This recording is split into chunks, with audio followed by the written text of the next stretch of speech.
আমাদের ভারতবর্ষ একটা আশ্চর্য দেশ পৃথিবীর মধ্যে, খুব গর্বের দেশ আমাদের। চলে চলে ঠাসাঠাসি আমাদের দেশ, কিন্তু মহাপুরুষে পরিপূর্ণ। অন্যান্য দেশগুলো চোর পাবেন, চোর নেই এমন দেশ হয়তো পৃথিবীতে নেই। দু একটা ধরা পড়ে, দু একটা ধরা পড়ে না। অন্যান্য দেশের চোরেরা হয়তো অনেক রকমের ঝুঁকির ফুটি বার করেছে ধরা যাতে না পড়ে সেই জন্য, কিন্তু আমাদের দেশে চোর যেমন ঘরে ঘরে আছে, তেমনি মহাপুরুষও আমাদের দেশে ঘরে ঘরে আছে। আশ্চর্যের বিষয়টি জানেন, পৃথিবীর যদি গুরু বলে কোন দেশ থাকে সেটা ভারতবর্ষ। জ্ঞান দেওয়ার মতন জ্ঞান সবার থাকে না, কেউ কেউ এত জ্ঞান দিতে থাকে যে তার যদি একটুখানি খবর দিতে যান, যদি একটু পরীক্ষা করতে যান, তাকে দেখবেন মানে মা ভবানী হয়তো ভালো করে বইপত্র পড়াশোনাই করেনি জীবনে, অথচ আসরে দাঁড়িয়ে লম্বা চওড়া এমন ভাষণ দিচ্ছে মনে হচ্ছে যেন কত বড় মহাপুরুষ সরাসরি গোলক থেকে যেন পেতে এসেছে। কিন্তু যদি তার একটা পরীক্ষা নিতে চান আপনি, মনে হবে এক খাবার দিয়ে বসিয়ে দিন। ভেতরে জ্ঞান নেই, অথচ মুখে জ্ঞানের গুলিয়া ওড়াচ্ছে, এইরকম সংখ্যাটাই বেশি। কিন্তু আমাদের ভারতবর্ষ বড় গর্বের দেশ, কারণ এখানে যারা জন্মেছেন বড় বড় মহাপুরুষ, তারা জ্ঞান নিয়ে জন্মেছেন। যেমন রামকৃষ্ণদেব, তিনি তো কোনো পড়াশোনা করে জ্ঞান অর্জন করলেন, অনেক পড়াশোনা করে বড় বড় পণ্ডিত তাকে পরীক্ষা নিতে গিয়ে ঠকে গেছেন। অনেক বড় বড় পণ্ডিত তার সঙ্গে পেরে ওঠেনি শাস্ত্রের যুক্তিতে। তিনি কিন্তু জ্ঞান নিয়ে জন্মগ্রহণ করেছেন রামকৃষ্ণদেব, কিন্তু রামকৃষ্ণদেব করেছেন বলে আপনিও এরকম রামকৃষ্ণ শাস্ত্রে লাগলেন। রামকৃষ্ণ যাকে তাকে শালা বলেছে বলে আপনিও কীর্তনের আসলে দাঁড়িয়ে যাকে তাকে শালা বলে দিলেন। এক খাবার দিয়ে এইসব লোককে মাটিতে বসিয়ে দিলেন।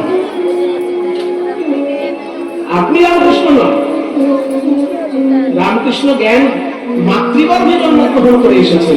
সুখদেব গোস্বামী মায়ের গর্ভে জন্মগ্রহণ করেছেন, তখনই তিনি জ্ঞান অর্জন করেছেন। কারণ ভাগবত শ্রবণ করিয়েছিলেন বেদব্যাস গর্ভবতী স্ত্রীকে। সেই বিটিকা দেবী যখন গর্ভবতী, তখন ভাগবত শ্রবণ করেছেন সুখদেব মায়ের গর্ভে।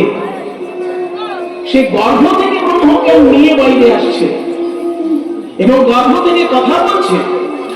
মহাপুরুষদের জীবনী সব ঘটনা আমাদের বিশ্বাস হয় না, কারণ আমাদের চোখের সামনে ঘটলেও আমরা বিশ্বাস করি না অনেক ঘটনা। সুখদেব গোস্বামীর যে আশ্চর্য জীবনী, গর্ভ থেকে কথা বলছে যে না আমি বাইরে বেরোবো না। কেন না, বাইরে বেরোলেই মায়া আমাকে গ্রাস করবে। বেদব্যাস কথা দিলেন যে আমার ব্রহ্মজ্ঞান যদি থাকে, আমার শাস্ত্র জ্ঞান যদি থাকে, আমি এমন কিছু কাজ তোমার উপর করবো যে তোমাকে মায়া স্পর্শ করবে না, তুমি তবে সুখদেব গোস্বামী মাতৃগর্ভ থেকে বেরিয়ে। সুখদেব গোস্বামী মাতৃগর্ভে জন্মগ্রহণ করেই জ্ঞান নিয়ে এসেছেন। রামকৃষ্ণদেব মাতৃগর্ভেই জ্ঞান নিয়ে এসেছেন, তাহলে তুমি নও।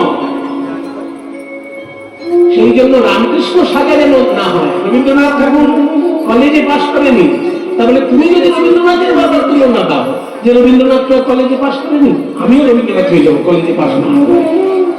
রবীন্দ্রনাথ আর তুমি এক জিনিস নও। রবীন্দ্রনাথ যেসব পড়াশোনা করেছে তার একটা বইও তোমার জানা আছে কিনা যে দেখো, রবীন্দ্রনাথের জীবনী যদি দেখো, দেখবে কত কঠিন কঠিন শাস্ত্রে তিনি পড়াশোনা করেছেন। এবং যেটা উনি পড়েননি, পরিষ্কার মুখ খুলে বলেছেন লোককে যে এটা আমার পড়া হয়নি, আমার দুর্ভাগ্য, আমার এই জীবনে সময় পেলাম না, এটা আমার পড়া হয়নি বলেছেন। আমি প্রমাণ জানি কাকে বলেছেন। সুখময় ভট্টাচার্য বলে একজন বড় পণ্ডিত ছিলেন সেই যুগে, সংস্কৃতের বড় পণ্ডিত, সারা বাংলা বিখ্যাত পণ্ডিত ছিলেন সুখময় ভট্টাচার্য। সেই সুখময় ভট্টাচার্য বাংলাদেশে তার বাড়ি ছিল। তাকে তিনি বলেছিলেন যে আপনার যে বিরাট জ্ঞান, সেই ফলানোর জায়গা বাংলাদেশ নয়, ওখানে আপনার জ্ঞানের কদর হবে না, আপনি শান্তিনিকেতনে এসে ছাত্রদেরকে জ্ঞান বিতরণ করবেন। তখন সুকুমার ভট্টাচার্য অত বড় পণ্ডিত, তিনি রবীন্দ্রনাথের আহ্বানে বাংলাদেশ থেকে এসে শান্তিনিকেতনের অধ্যাপক হয়েছিলেন। তখন রবীন্দ্রনাথ বলেছিলেন যে আমার একটু পড়াশোনার, আমার যে লেখালেখিগুলো করেছি সেগুলো আমি সমালোচনা করব। সুকুমার ভট্টাচার্য বলেছিল আমি যদি আপনার সমালোচনা করতে বসি আমি কিন্তু আপনার যেগুলো ভুল হয়েছে সেগুলো বলবো। বলে সেটাও বলবেন, তবু আপনি করুন, কারণ পণ্ডিতের সমালোচনাটা একটা বড় মূল্যবান সমালোচনা।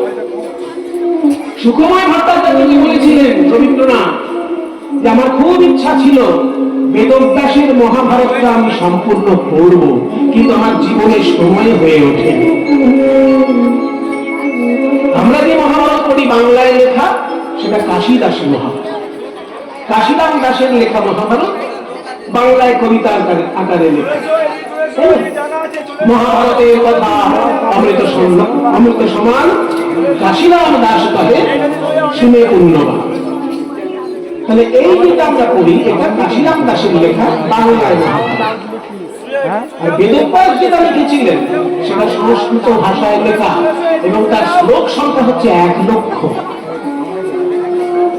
শ্রীমদ ভগবদ গীতায় মাত্র 700টা শ্লোক আছে, তাই কদিন পরে বলো না যারা প্রচন্ড ভক্ত প্রকৃতির মানুষ তারা, কিন্তু যারা অতি সাধারণ গোছের লোক তারা গীতাটা সম্পূর্ণ করেছে কেউ? হ্যাঁ, পুজো বাড়িতে ঠাকুরের তাকে রেখে রোজ ধূপকাঠি দেখায়, কিন্তু একবার খুলে দেখে না ভগবান কি কি বাণী বলেছেন আমাদের জন্য। ওরা তো উচিত এত কিছু পড়েছেন, এত খবরের কাগজ পড়ে জীবনের সময় নষ্ট করেছেন, একবার গীতাটা জীবনে পড়ে নিতে পারেন না? আপনি একবার খবর নেন, শুধু খবরের কাগজ কত পড়েছেন জীবনে? খবরের কাগজ যখন আপনি এত পড়েছেন, জীবনে একটাবার অন্তত শ্রীমদ ভগবদ গীতা প্রথম থেকে শেষ অবধি পড়ুন, তবে হ্যাঁ 80% বুঝতে পারবেন না, এটাও বলে দিচ্ছি সঙ্গে। 80% বিষয়বস্তু আপনার বোঝার ক্ষমতা নেই, আর আমি বলবো আপনার বোঝার দরকার নেই। কারণ যা জিনিস আমরা পড়ি সব আমাদের বোঝার দরকার হয় না। গীতা এমন একটি গ্রন্থ যেখানে ক্লাস 2 এর ছাত্রের জন্য কিছু কথা আছে, আবার পিএইচডি পাস করে বুঝতে পারবে না এমন ছাত্রের জন্য কথা আছে। গীতা এমন একটা শাস্ত্র যেখানে পিএইচডি পাস করেও, এমএ পাস করেও বোঝা যাবে না এমন বিষয় আছে সেখানে। বেদান্ত দর্শনের যদি সূক্ষ্ম দিকগুলো যদি দেখেন, যোগ দর্শনের সূক্ষ্ম দিকগুলো যদি দেখেন, আপনি যোগ সাধনা না করলে যোগ দর্শনের কি বুঝবেন? যোগ সাধনাটা করুন, তবে গীতার সঙ্গে মিলান নিজেকে। তাহলে যোগ সাধনার কিছুই করলেন না, আর গীতার যোগ দর্শনের অধ্যায় পড়ে একদম বুঝে যাবে সব। সেই জন্য পিএইচডি পাস করলেও গীতা বোঝা যাবে না এমন কঠিন বিষয় সেখানে আছে। আবার ক্লাস 2 পাস করেছে, সেও দেখা যাচ্ছে একটা লাইন পড়ে বুঝে গেল, সেরকম জিনিস আছে। যেমন যদা যদা হি ধর্মস্য গ্লানি ভবতি ভারত বিত্তানমধর্মস্য তদাত্মানস্য পরিত্রাণায় সাধনায় বিনাশায় চ দুষ্কৃতাং ধর্ম সংস্থাপনার্থায় সমভাবী যুগে, এটা বুঝতে কার অসুবিধা আছে? কোন সাধারণ লোকের বুঝতে অসুবিধা? যে জীবনে স্কুল যায়নি সেও তার মানে বুঝতে পারবে যদি কারো করে শুনে নেয়। কাজে যে একেবারে সাধারণ গোছের লোক তার জন্য তেমন কিছু আছে, কিন্তু যে পিএইচডি পাস করছে সেও বুঝতে পারবে না এমন কঠিন জিনিস আছে। কাজে গীতা পড়লেই আপনি সবটা বুঝে যাবেন তা নয়, আর বোঝার দরকারও নেই আপনার, কারণ আপনার জন্য সেটা লেখা হয়নি। আপনার থেকে উচ্চ স্তরের সাধক যারা, তাদের জন্য লেখা হয়েছে। আপনি তো সবে সাধনা শুরু করেছেন, মাঝখানেও পৌঁছাননি। উচ্চ স্তরে যারা বিরাজ করছে তাদের জন্য এখানে আছে, যেটা আপনি বুঝতে পারছেন না জানবেন সেটা তাদের জন্য লেখা আছে। কিন্তু পড়াটা আপনার কর্তব্য, কারণ ভগবানের বাণী। ভগবান আমাদের জন্যই কল্যাণ, আমাদের কল্যাণের কথা চিন্তা করে অর্জুনকে বলেছেন। আমাদেরকে চোখের সামনে পাননি, অর্জুনকে চোখের সামনে পেয়েছেন, তাই অর্জুনকে আমাদের লক্ষ্য করে অর্জুনকে উপদেশ দিয়েছেন। কিন্তু মাত্র 700টা শ্লোক, মাত্র 700টা শ্লোক আমাদের পড়া হয় না, আর মূল মহাভারতে রয়েছে 1,00,000 শ্লোক। 1,00,000 শ্লোক মূল মহাভারতে। তাই রবীন্দ্রনাথ দুঃখ প্রকাশ করে বলেছিলেন যে আমার অনেক ইচ্ছা ছিল যে বেদব্যাসের মূল মহাভারতকে আমি একবার পুরোটা পড়ি। উনি এত বই পড়েছেন আমরা চিন্তা করতে পারবো না। রবীন্দ্রনাথ ঠাকুর কত পড়াশোনা করেছেন ভাবতে পারবেন না। স্কুলের ডিগ্রি উনি গ্রহণ করেননি, কিন্তু পড়াশোনা যা করেছেন বিরাট বিরাট পণ্ডিত সেই যুগে হার পেয়েছে রবীন্দ্রনাথের কাছে। বিশ্ব ব্রহ্মাণ্ডের সব থেকে বড় বিজ্ঞানী তখন আইনস্টাইন, তার সঙ্গে আলোচনায় বসেছেন রবীন্দ্রনাথ। পড়াশোনা না হলে সম্ভব? আইনস্টাইনের সঙ্গে মত বিনিময় করেছেন। আইনস্টাইন যেটা বলছেন রবীন্দ্রনাথ তার সঙ্গে উত্তর দিচ্ছেন। সেই স্তরের যদি জ্ঞান না থাকে, তিনি আইনস্টাইনের সঙ্গে কথা বলবেন রবীন্দ্রনাথ। সেই জন্য উনি যে স্তরের জ্ঞানী ছিলেন, বিদ্যালয়ের অনেক ঊর্ধ্বের জ্ঞানী সেটা। তাহলে আমি রবীন্দ্রনাথ নই, আমি রবীন্দ্রনাথের উদাহরণ দিতে পারি না। আমার স্কুল যেতে ভালো লাগে না, সেটা আমি একটা ফাঁকিবাজ স্টুডেন্ট বলি। তাহলে রবীন্দ্রনাথকে জানতে পারি না আমার উদাহরণ দেখাতে।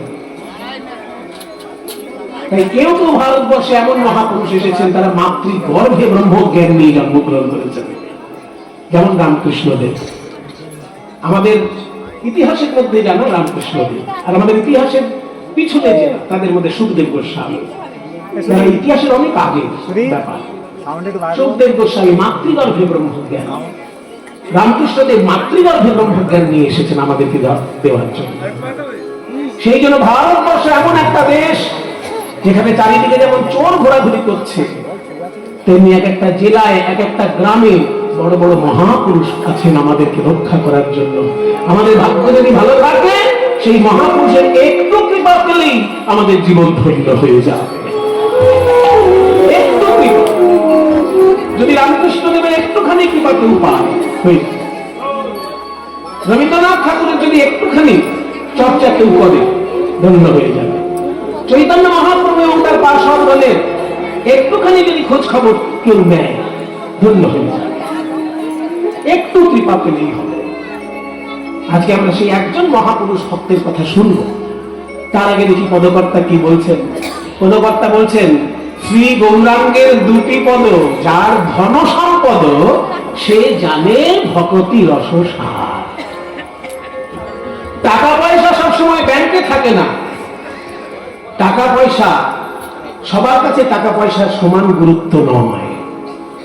কারণ কারোর কাছে কীর্তনটাই সম্পদ, কারোর কারোর কাছে শ্রীমদ ভাগবতটাই সম্পদ, কারোর কাছে গীতা সম্পদ, কারোর কাছে জপমালা সম্পদ। সবার কাছে টাকা পয়সা সম্পদ নয়। তাই যদি হতো, তাহলে সনাতন গোস্বামী পাদ, রূপ গোস্বামী পাদ, এরা অর্থমন্ত্রী, প্রধানমন্ত্রী হয়ে মন্ত্রিত্ব পদদলিত করে বৃন্দাবনের পথে পা বাড়াতেন। একটু মন্ত্রী হতে পারলে কতখানি ধন্য হয়ে যাই আমরা। 14 পুরুষের ব্যবস্থা করে যেতে পারি। যদি বাবা একটু লোক ঠকিয়ে, একটু ভালো করে রাজনৈতিক ভাষণ টাষণ দিয়ে জীবনে কেউ মন্ত্রী হতে পারে, অমনি তার 14 পুরুষের ব্যবস্থা হয়ে যাবে। বেনামি সম্পত্তি কিনে একদম 14 পুরুষের ব্যবস্থা করে দেবে। এগুলো তো চোখে দেখছি আমরা। এই যুগে যদি আমরা কেউ মন্ত্রী হতে পারি, 14 পুরুষের আর্থিক অন্তত দুর্ভাগ্য দূর করে দিতে পারে। কিন্তু সনাতন গোস্বামীর তারা ছিলেন বাংলার প্রধানমন্ত্রী, তারা ছিলেন বাংলার অর্থমন্ত্রী, অথচ সেই মন্ত্রিত্ব পদদলিত করে তারা বৃন্দাবনের ধূলিকণা হৃদয়ে ধারণ করবেন বলে গেছেন। তাহলে তাদের কাছে স্বর্ণমুদ্রার থেকে বৃন্দাবনের ধূলিকণা বেশি মূল্যবান, তাই না? গোস্বামী যখন স্বর্ণমুদ্রা জমিয়ে রেখেছিলেন একজন মুদির কাছে, সনাতনকে যখন জেলখানায় দিল, এগুলো সবার জানা দরকার বাবা। এনারা আমাদের জীবনের মহাপুরুষ। বৈষ্ণব জগতে যদি কৃপা পেতে চাও, 6 জনকে ধরতে হবে। সেটা দেখবেন কি নাম সংকীর্তন পূর্ণতে লেখা আছে, জয়রূপ সনাতন ভট্ট রঘুনাথ, শ্রীজীব গোপাল ভট্ট দাস রঘুনাথ। এই 6 গোসাই, এই 6 গোসাই যাবে করুণা করিবে, ব্রজে রাধা কৃষ্ণ সেবা অবশ্য পাইবে। এই 6 গোস্বামীর কৃপা ছাড়া কিচ্ছু না। এই 6 গোস্বামীর মধ্যে সনাতন গোস্বামী জেলখানায় গেছিলেন। কেন জেলখানায় গেছিলেন? আমাদের দেশের মন্ত্রীরা জেলখানায় যায় চুরি করার দায়ে, আর সনাতন গোস্বামী জেলখানায় গিয়েছিলেন মূর্তি ভাঙতে যাবেন না এই দোষে। আলাউদ্দিন হোসেন শাহ বলছেন, আমি উড়িষ্যা আক্রমণ করব। সনাতন গোস্বামী বলছেন, দয়া করে আমাকে সঙ্গে নেবেন না। কেন? তুমি আমার মন্ত্রী, আমার মাইনে খাচ্ছ বসে বসে, আমার সঙ্গে যাবে না? বলছে, আমি মাইনে খাচ্ছি কর্মচারী হিসেবে, কিন্তু আপনি যে কাজটি করতে উড়িষ্যায় যাবেন, আপনি উড়িষ্যা আক্রমণ করলেই অকারণে মন্দিরের উপর অত্যাচার করবেন। মন্দিরগুলোকে আপনি ধ্বংস করবেন, আর আমি একজন সনাতন ধর্মাবলম্বী হয়ে সেই কাজের সঙ্গে থাকতে পারি না। আপনি উড়িষ্যায় যাবেন, রাজার সঙ্গে যুদ্ধ করুন, বুকে পাটা থাকে তো রাজার সঙ্গে যুদ্ধ করুন, মন্দির ভাঙতে যাবেন কেন? আপনারাই বলুন, রাজা রাজায় যুদ্ধ হবে, মাঝখানে মন্দিরগুলো ভেঙে দেওয়ার মতন কাপুরুষতা আর কিছু হতে পারে? এগুলো তো কাপুরুষতা। রাজার সঙ্গে যুদ্ধ করবি কর যদি বুকের পাটা থাকে, মন্দির কেন ভাঙবে? যদি বুকের পাটা থাকে তো রাজার সঙ্গে যুদ্ধ করো, রাজাকে হারিয়ে দাও, রাজ সিংহাসনে বসো। রাজা তো আর মন্দিরের ভিতর বসে থাকে না, মন্দিরের ভিতর ভগবান আছে, কিন্তু মন্দিরটা কেন ভেঙে রাজার সঙ্গে যুদ্ধ করছে? এগুলো কাপুরুষতা, এগুলো হচ্ছে মধ্যযুগীয় বর্বরতা। তাই আলাউদ্দিন হোসেন শাহ বললেন আমি উড়িষ্যা দখল করব। তখন সনাতন গোস্বামী বললেন আপনি যদি উড়িষ্যা দখল করতে যান, আপনার যুদ্ধ করা মানে মন্দির ধ্বংস করা। আপনি শুধু যদি রাজার সঙ্গে যুদ্ধ করতেন তাহলে আমি কিছু বলতাম না, কিন্তু আপনি রাজার সঙ্গে যুদ্ধ করার নামে পথে যে কটা মন্দির থাকবে ভাঙতে ভাঙতে যাবেন। সেই জন্য ওই অপকর্মের সঙ্গে আমি থাকতে পারবো না। আমি আপনার মাইনে খাই, কারণ আমি আপনার প্রধানমন্ত্রী, আপনার সমস্ত সমস্যা দূর করার আমার দায়িত্ব, কিন্তু আপনার মন্দির ভাঙার কাজে আমাকে সঙ্গে রাখার কোনো যুক্তি হয় না, ওই কাজের জন্য আমি মাইনে নিই না। তখন আলাউদ্দিন হোসেন শাহ বললেন ঠিক আছে, এত বড় বুদ্ধিমান মানুষ তো আর আমি পাবো না। সঙ্গে সঙ্গে উনি বলতে পারেন এটা ফাঁসি দিয়ে দাও, কিন্তু বলেননি, কারণ সনাতন গোস্বামীর মতন বুদ্ধিমান মানুষ আর দ্বিতীয়টি ছিল না সেই যুগে বাংলায়। তাই বলেন প্রধানমন্ত্রী এই থাক, কিন্তু এইসব যখন আমার সঙ্গে যুদ্ধে যাচ্ছে না, একে জেলখানায় বলে দাও, এই জেলখানায় থাক, আমি যুদ্ধ করতে যাই। এগুলো জানতে হবে প্রত্যেকটি মানুষকে, প্রত্যেকটি বাঙালি এটা জানা দরকার। তখন সনাতন গোস্বামীকে জেলখানায় ভরে দিলেন আলাউদ্দিন হোসেন শাহ, যুদ্ধ করতে গেলেন। আর সনাতন গোস্বামী জেলখানায় যখন ভরা আছে, যখন তিনি জেলখানায় আবদ্ধ আছেন, সেই সময় রূপ গোস্বামী আগেই চলে গেছেন বৈরাগ্য নিয়ে বৃন্দাবনে। কিন্তু সনাতন গোস্বামী যেহেতু জেলখানায়, রূপ গোস্বামী তার একটা ব্যবস্থা করে রাখলেন। কি না, হাজার হাজার স্বর্ণ মুদ্রা সেই সময় একজন ব্যবসায়ীর কাছে গচ্ছিত রেখেছিলেন রূপ গোস্বামী। হাজার হাজার স্বর্ণ মুদ্রা সব আত্মীয় স্বজনকে ভাগাভাগি করে দিয়ে দেওয়ার পর, সম্পত্তি সব আত্মীয় স্বজনকে ভাগাভাগি করে দিয়েছেন। আর স্বর্ণ মুদ্রা যেগুলো ছিল তার একটা অংশ বৈষ্ণব ব্রাহ্মণকে দান করেছেন, আর একটা অংশ দরিদ্র মানুষকে দান করেছেন। সব দান দক্ষিণা সারার পর যে টাকাটা ছিল সেটা একটা জায়গায় গচ্ছিত রেখেছিলেন এক ব্যবসায়ীর কাছে। বলেছিলেন বিপদে পড়লে এই টাকা আমি আপনার কাছে চাইব, এটা আমার বিপদের জন্য রাখা।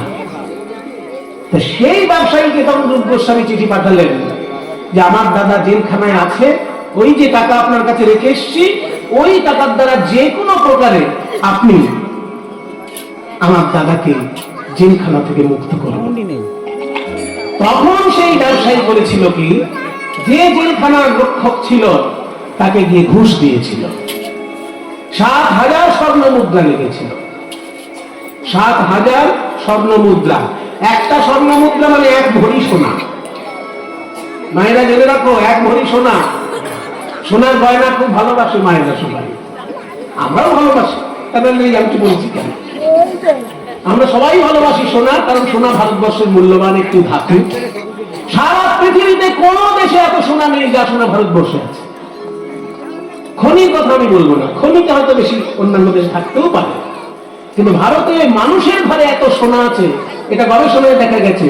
পৃথিবীর অন্য কোনো দেশে ঘরে ঘরে এত সোনা নেই, ভারতবর্ষে ঘরে ঘরে যত এত সোনা থাকে, এটা গবেষণা করে। সেই জন্য সোনা আমরা সবাই ভালোবাসি। সেই রূপ গোস্বামীর যুগে সোনার মুদ্রা ছিল, তবে সোনার টাকা, সেই একটা সোনার টাকা মানে 1 ভরি সোনা। 7,000 ভরি সোনা যত টাকা দাম হয়, এবার আপনারা হিসেব করুন। যদি মোবাইলে যদি লেখেন দেখবেন জায়গা পাবেন না, টাকাটা কোথায় গিয়ে দাঁড়াবে। 1 ভরি সোনার যা দাম, 10 গ্রাম নয়, কিন্তু 1 ভরি হচ্ছে 12 গ্রাম। 12 গ্রাম সোনা 1 ভরি হয়। কাজে 12 গ্রাম সোনার যা দাম, সেই দামের সঙ্গে 7,000 গুণ করুন, যে কয়েক কোটি টাকা হবে। সেই টাকাটা ঘুষ নিয়েছিল জেলখানার যিনি সর্দার ছিলেন, সেই সর্দার, জেলখানার সর্দার ঘুষ নিয়েছিলেন ওই কোটি কোটি যে টাকাটা আমি ঠিক বললাম 7,000 স্বর্ণ মুদ্রা। সেই ঘুষ নিয়ে তবে সনাতন গোস্বামীকে ছেড়ে দিল। বললো নবাব আসে যদি জিজ্ঞেস করে আমি বলবো উনি মনের দুঃখে স্নান করতে গেছিলেন, গঙ্গায় ডুবে মারা গেছে। শুধু একটাই অনুরোধ আপনার কাছে, কোনোদিন যেন ঘুরে আর রাজসভায় আসবেন না। সনাতন বলল ভাই আমি যে দেশে যাচ্ছি সে হচ্ছে অমৃতের দেশ, সেইখানে গিয়ে এই সব তুচ্ছ বিষয়ের কথা আমার মাথাতেই থাকবে না। সেদিন বলে আপনি যান, আমি বলবো স্নান করতে গেছিল ও গঙ্গায় ডুবে মারা গেছে বলে দেন। তাহলে এই যে ব্যাপার রূপ গোস্বামীর এই যে অর্থ বুদ্ধি, সমস্ত আত্মীয় স্বজনকে সম্পত্তি বিভাগ করে দিয়ে দরিদ্রদেরকে বিতরণ করিয়ে দিয়ে তারপরেও কিছু টাকা বিপদের জন্য জমিয়ে রেখেছিলেন বন্ধুর কাছে। আর বন্ধু এমন ঠিক উপযুক্ত সময়ে সেই টাকা দিয়ে সনাতন গোস্বামীর জেলখানা থেকে মুক্তি দিয়েছিলেন। কারণ সে যুগের মন্ত্রী আর এ যুগের মন্ত্রীকে দয়া করে গুলিয়ে ফেলবেন না। এই যুগের মন্ত্রী জেলে যাচ্ছে মানুষের টাকা তছরূপ করার জন্য, আর সে যুগের মন্ত্রী জেলে গিয়েছিল যাতে ধর্মের প্রতি তার অন্যায় আচরণ না হয় সেই জন্য। আলাউদ্দিন হোসেন সাহেবের সঙ্গে যুদ্ধে যাবেন না বলে, কারণ উনি যুদ্ধে গেলে শুধু যুদ্ধ করবেন না, মন্দির বাঁধবেন, সেই অন্যায়টা তাদের সামনে সহ্য করবেন না বলে সনাতন গোস্বামী জেলে গেছিলেন। আর সেই জেল থেকে মুক্তির জন্য রূপ গোস্বামী বন্ধুর কাছে টাকা জমা রেখে দিয়েছিলেন। কাজে তারা টাকা পয়সা একেবারে সোনার টাকা পয়সা নিয়ে কথা, আমরা তো কাগজের টাকা পয়সা নিয়ে কথা বলি, আর তারা সোনার টাকা পয়সা নিয়ে কথা বলেছে। কাজে তাদের কাছে টাকা পয়সাটা, তাদের কাছে সম্পদ টাকা পয়সা নয়, বৃন্দাবনের ধুলা। তাদের কাছে যেমন বৃন্দাবনের ধুলাটাই সম্পদ, ঠিক তেমনি কোন ভাগ্যবান ভাগ্যবতী যদি গৌরাঙ্গের চরণটিকে সম্পদ ভাবতে পারে তার ভক্তি উদয় হবেই হবে। গৌরাঙ্গের দুটি পদ যার ধন সম্পদ, দুটি পদ যার ধন সম্পদ, জানে ভক্তি রসার সে জানে ভক্তি রসার। গৌরাঙ্গ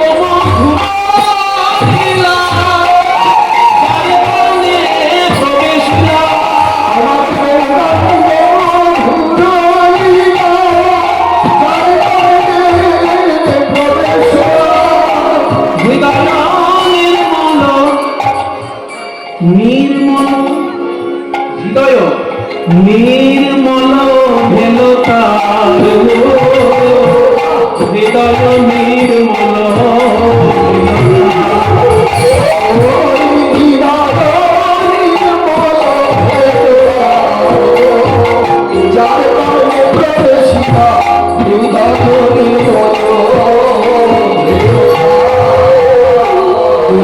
যাবে গো অজ্ঞান আধার দূরে যাবে গো, অজ্ঞান আধার দূরে যাবে। মধুর গৌর লীলা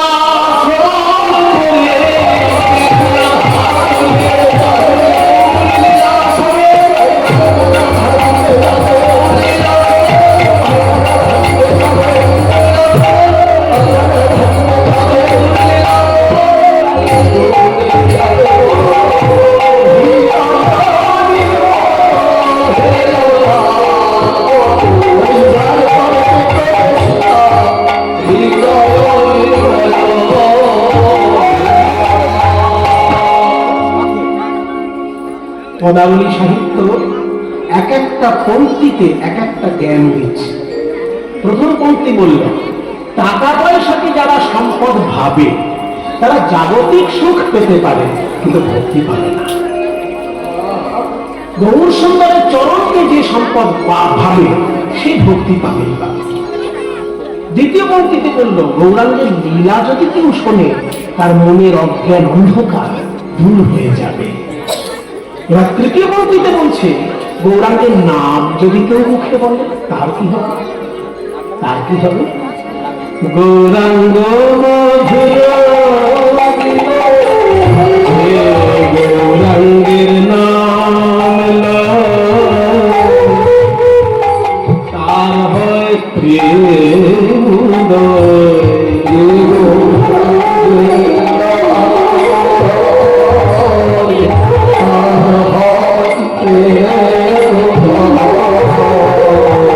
গৌরাঙ্গের নাম গৌরাঙ্গের নাম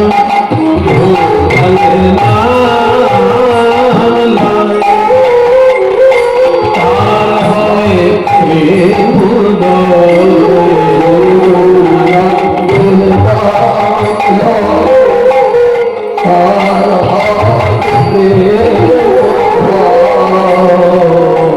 তার মুয়ে যাও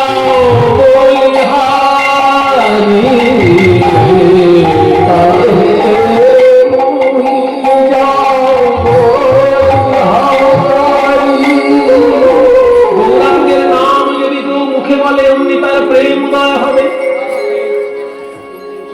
গৌরাঙ্গের নামের এমন মহিমা। শব্দের একটা গুণ আছে বাবা, আপনাকে ফট করে যদি একটা গালাগালি দিই আপনার মাথা গরম হয়ে যাবে, কিন্তু আপনাকে যদি আমি ভাই বলে ডাকি, ও ভাই শোনো তো, আর যদি তাকে এই শালা শোন, কি অবস্থা থেকে দুটোর মধ্যে কতখানি পার্থক্য হবে বলো? শব্দের গুণ কেমন দেখুন। যদি কাউকে আমি ডাকি এই ভাই শোনো তো, এটা তার উপর কে এফেক্ট হবে? আর যদি কাউকে এই শালা শোন, সে এসে আমাকে একটা থাপ্পড় দেবে না? ওই জন্য শব্দের গুণ আছে। এমন একটা শব্দ আমি এক্ষুনি বলবো, সেটা আপনারা উচ্চারণই করতে পারবেন না ভালো করে। দেখুন এক্ষুনি মিলিয়ে আমি বলছি, তেঁতুল। কেউ 100 বার বলুন দেখুন, 100 বার লাগবে 10 বার বলুন তেঁতুল। শেষের দিকে কি হয় দেখুন, তেঁতুল তেঁতুল তেঁতুল তেঁতুল তেঁতুল তেঁতুল। তাহলে তেঁতুল বলতে গেলে মুখে জল এসে যাবে কিনা? শেষকালে দেখবেন এত জল এসে যাচ্ছে বলতেই পারছে না। তাহলে এটা তেঁতুল শব্দের গুণ। তেঁতুলটা যেহেতু টক, সেই জন্য তেঁতুলটা বলার সঙ্গে সঙ্গে আমাদের মুখে টক ভাব যাচ্ছে আর জিভে জল আসছে। ঠিক তেমনি গৌরাঙ্গ মহাপ্রভু যেহেতু প্রেমময়, তার নামটা যদি আমরা একটু মনোযোগ দিয়ে বলি, আমাদের হৃদয় প্রেমময়। যে গৌরাঙ্গের নাম তার হয় প্রেম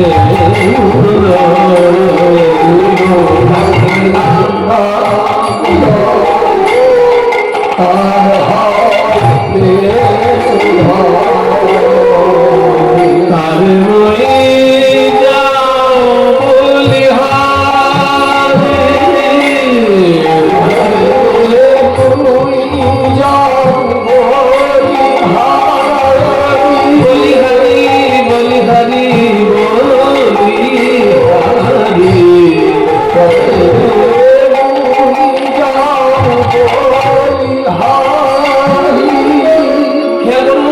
বলিহারি বলিহারি বলিহারি বলিহারি বলিহারি বলিহারি। যতবার বলি ততবার হরি। গৌরাঙ্গ নামের মহিমা, এই গুণের কথা যত বলি তত হারি, বলিহারি বলিহারি। কিন্তু আমার বলতে এত ভালো লাগে, বারবার বলি বারবার হারি, তবু বলতে ছাড়ি না। তাহলে মই যাও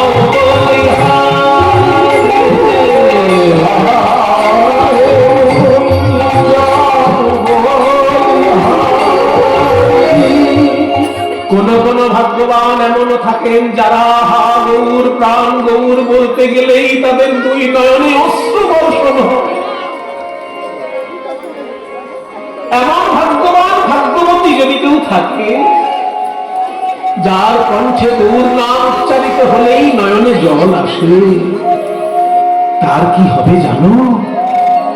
তাকে আর মোটা মোটা বই পড়ে কৃষ্ণলীলা জানতে হবে না, তার হৃদয়ে লীলা রস আপনি স্ফুরিত হবে। গৌরাঙ্গ নামেতে ঝুরে নিত্য লীলা তার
ভগতি অধিকারী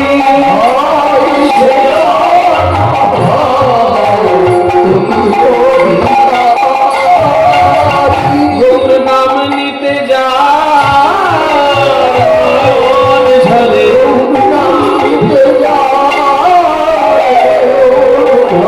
কৃষ্ণের নিত্যলীলা দেখে অন্তরে নাম নিতে যার নয়ন ঝরে কৃষ্ণের নিত্যলীলা দেখে অন্তরে গুরুচরণ শরণ করে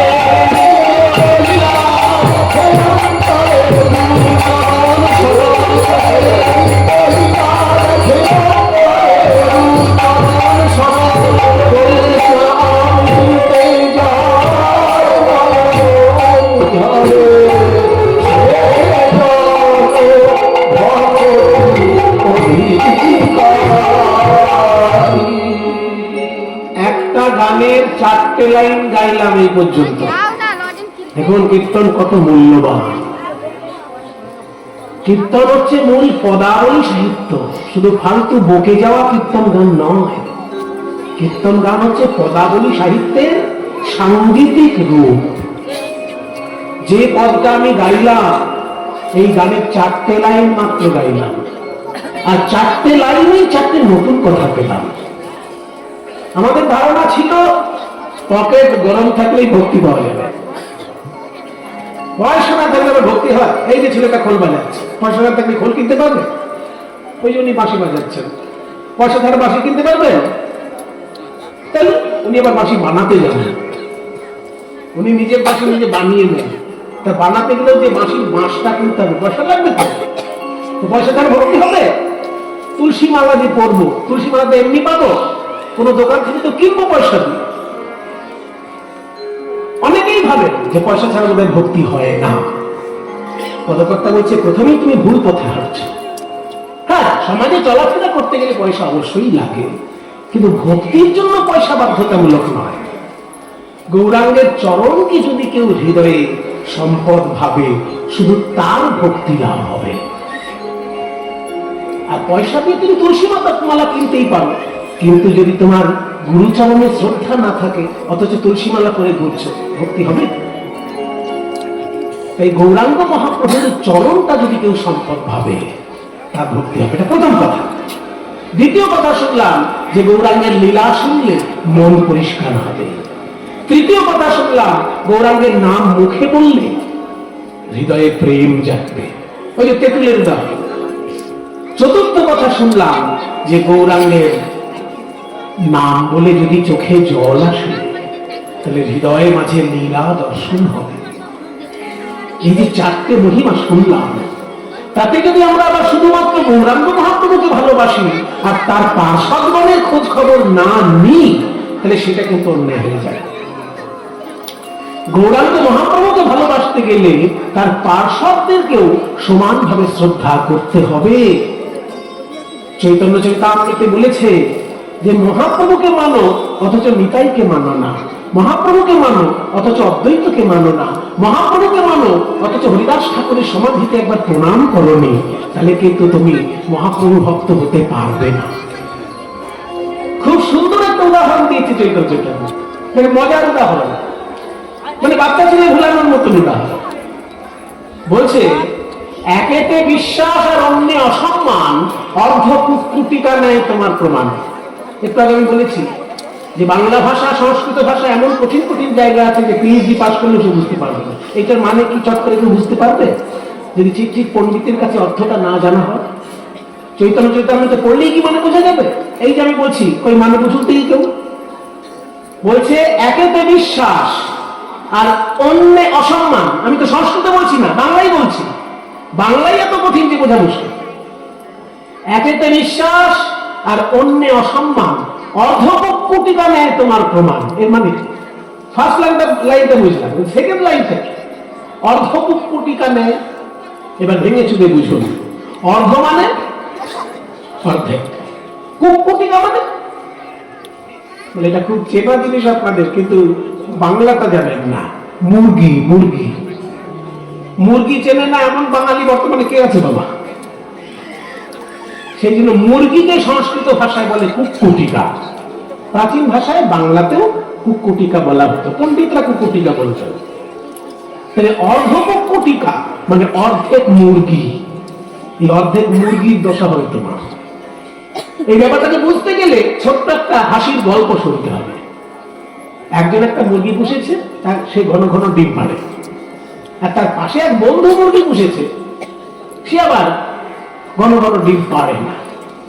তো যখন ঘন ঘন ডিম পাড়ে না, যার মুরগি ডিম পাড়ে না তার মনটা খারাপ না? পাশের বাড়ির লোকের মুরগি রোজ ডিম হচ্ছে আর আমার পাশের মুরগির ডিম হচ্ছে না, তা আমার মনটা খারাপ হবে। তো একদিন থেকে ওই লোকটাকে বললো যে শোন ভাই, তোর মুরগি তো খুব ভাগ্যবান, তুই এমন মুরগি পেয়েছিস যে ঘন ঘন ডিম পাড়ে, আর আমার দেখ অপায়া কপাল, আমার মুরগি ডিমই পারে না। তোর মতো যদি আমার মুরগি ঘন ঘন ডিম পারতো তাহলে আমি রাতারাতি দুতলা বাড়ি করতাম। বলে রাতারাতি দুতলা বাড়ি তৈরি করবে মুরগির জীবন? বলে হয় হয়, বুদ্ধি থাকলে হয়। তা তো বুদ্ধি নেই, কিছু করতে পারছিস না। বুদ্ধি দে একটু। শোন, মুরগির ডিম মুরগির পেটে থাকে, সারা গায়ে কি আর ডিম থাকে? ওই জন্য পেটটাকে বাড়িতে রাখ আর বাকি মুরগি কেটে মাংসের দরে বিক্রি করে দে, আর ওই মাংসের টাকাটা ফিক্সড ডিপোজিট করে দিবি। এইরকম বন্ধুর বুদ্ধি যদি কেউ শোনে, কোনো হতভাগা যদি শোনে, তার মুরগি আর জীবনে ডিম পারবে? তার মুরগির ডিম, আমি কিন্তু চরিতামৃত থেকে বলছি, কোনো বাজিরার গল্প করছি না। সেখানেও এত হাসির জিনিস আছে, আমরা খোঁজ খবরই রাখি না। সেখানে শুধু কঠিন কঠিন শ্লোক নয়, এরকম হাসির জিনিসও আছে সেখানে, কিন্তু আমরা খোঁজ খবর রাখি না, তাই জানি না। বলছে মুরগির থেকে যদি ডিম পেতে চাও, তাহলে শুধু মুরগির পেটটাকে বাড়িতে রাখলে হবে না, মুরগির গোটা অংশটাই বাড়িতে রাখতে হবে। ঠিক তেমনি কৃপা যদি পেতে চাও, শুধু মহাপ্রভু নয়, পঞ্চতত্ত্বেরই উপাসনা করতে হবে। বলো শ্রীকৃষ্ণ চৈতন্য প্রভু নিত্যানন্দ, শ্রীবাসাদি গৌর ভক্তবৃন্দ,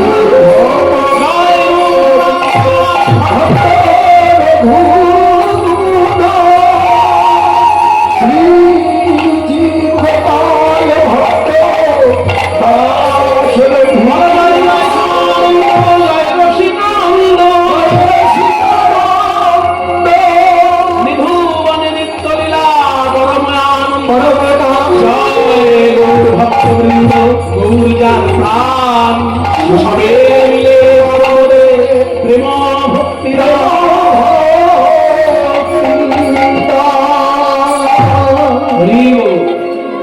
ওই জন্য পদকর্তা সাবধান করে দিচ্ছে যে মহাপ্রভুকে ভালোবাসলে শুধু গৌরাঙ্গকে ভালোবাসলে হবে না, তার পার্শ্বদগণকেও সমানভাবে ভক্তি করতে হবে। গৌরাঙ্গেরও সঙ্গী গণে নিত্য সিদ্ধ পরিমাণ, গৌরাঙ্গের সঙ্গী গণে নিত্য সিদ্ধ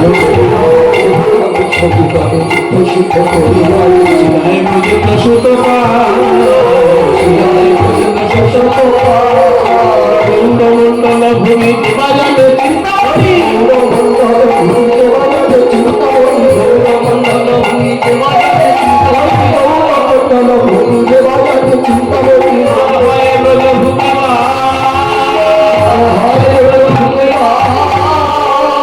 যেন করোনা বৃন্দাবন, ভেদ যেন করোনা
নবে সে তরঙ্গে দেবাদিবে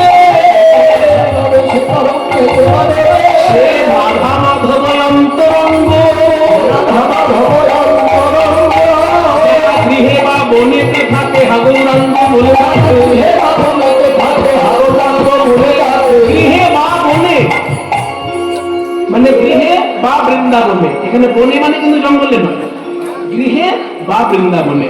যারা গৃহে বা বনেতে থাকে হাগৌরাঙ্গ বলে তম ভাষার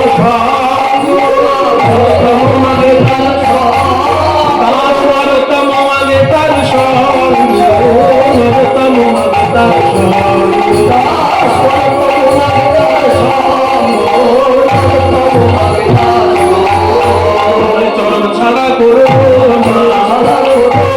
চরণে শরণ নিলাম, চরণ ছাড়া করো চরণে শরণ নিলাম, চরণে শরণ নিলাম হে গৌর ভগবান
Go